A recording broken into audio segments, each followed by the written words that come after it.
Nous sommes faits d'hormones.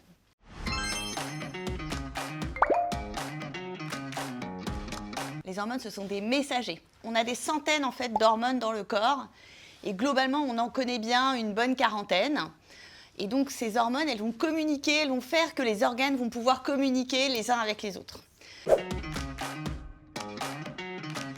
Donc, au moment de la périménopause, eh bien là, ce sont nos ovaires qui vont arrêter de fonctionner. C'est les organes de la reproduction, c'est eux qui vont être responsables de la production des hormones féminines. Donc, c'est une famille d'hormones. Et ces ovaires, ils sont programmés pour s'arrêter de fonctionner autour de l'âge de 50 ans. Donc, les hormones féminines, il y en a deux grandes sortes. Il y a ceux qu'on appelle les estrogènes, et puis il y a aussi une autre qui s'appelle la progestérone. Et puis on a aussi quand même quelques hormones masculines, il ne faut pas les oublier celles-là, qui sont aussi produites en toute petite quantité par nos ovaires. Donc au moment de la ménopause, on n'a plus du tout d'hormones féminines, et c'est pour ça qu'on peut avoir parfois des cycles irréguliers, qu'on peut avoir des saignements à n'importe quel moment, ou au contraire 2 mois, 3 mois sans règles, qu'on peut avoir des douleurs dans les seins. Et puis, tous ces fameux symptômes qui peuvent nous déranger, d'irritabilité, parce que les hormones féminines, elles ne servent pas que pour la reproduction. Elles ont une action, par exemple, sur notre cerveau. Donc, quand on a notre balance qui est déséquilibrée, eh bien, c'est là qu'on peut avoir plus d'irritabilité, plus de fatigue, des moments d'humeur un peu plus maussade. Les hormones, nos ovaires communiquent avec notre cerveau parce que c'est toujours notre cerveau qui va commander nos ovaires. Donc les ovaires normalement fabriquent ces fameuses hormones féminines. Au moment où ils s'arrêtent de fonctionner, il ne se passe plus rien. Le cerveau dit « Oula, que se passe-t-il? Pourquoi les ovaires ne fabriquent plus d'hormones ?» Et ils vont envoyer tout un tas de signaux aux ovaires en leur disant « Allez, mets-toi au travail ».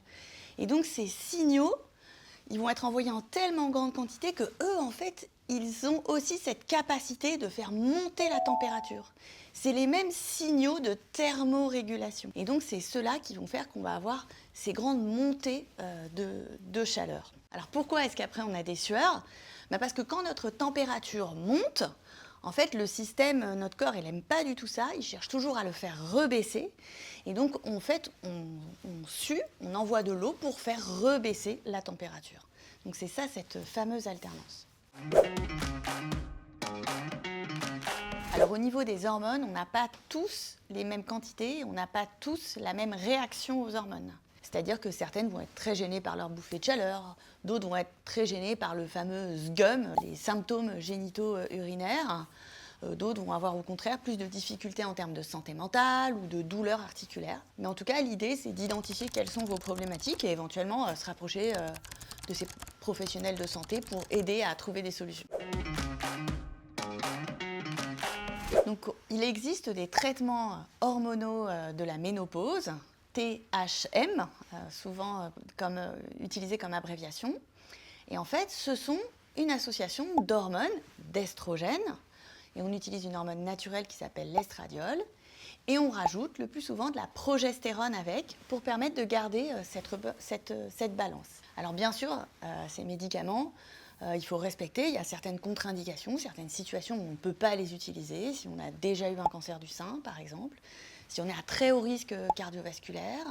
Donc ça nécessite un examen médical, mais finalement, discuter du traitement hormonal de la ménopause, c'est aussi l'occasion de faire un bilan de santé.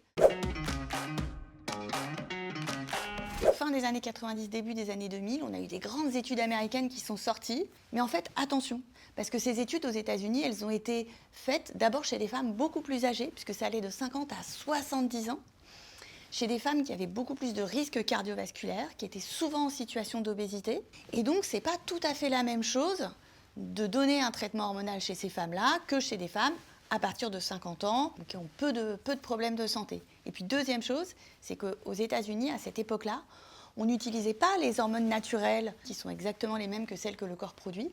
On utilisait des estrogènes d'origine équine. Leurs effets n'est pas tout à fait pareil, avec des doses beaucoup plus importantes. Donc maintenant, on a eu d'autres études qui sont très rassurantes. Alors dans quel cas on utilise le traitement hormonal de la ménopause ? Principalement, ça marche très bien chez les femmes qui sont gênées par leur bouffée de chaleur. Franchement, ça peut pourrir la vie, qu'on soit bien d'accord, de très mal dormir, ça joue sur l'humeur, sur la concentration. Donc dans ces cas-là, le traitement hormonal de la ménopause peut être vraiment une solution tout à fait adaptée. Donc le traitement hormonal de la ménopause, il se prend en général 5 ans. On peut parfois étendre un peu. Alors pourquoi cette durée ? C'est en raison des risques de cancer. Le traitement hormonal de la ménopause, il a démontré qu'il protégeait du cancer du côlon. Ça, on l'oublie souvent. Par contre, on sait qu'il peut augmenter un peu le risque de cancer du sein. Et il augmente ce risque au-delà d'une durée de 5 ans. Après, on peut parfois être amené à le prolonger un petit peu plus ou à le baisser de manière très très progressive. Pareil, toujours en s'adaptant aux symptômes de la femme. Quand on arrête le traitement hormonal de la ménopause, plus souvent, on recommande de diminuer le traitement petit à petit. Comme ça, on contourne un peu les messages du cerveau. On dit au cerveau, c'est bon, tout va bien, vas-y, prends ton temps pour qu'il envoie moins ces signaux de bouffée de chaleur. Mesdames,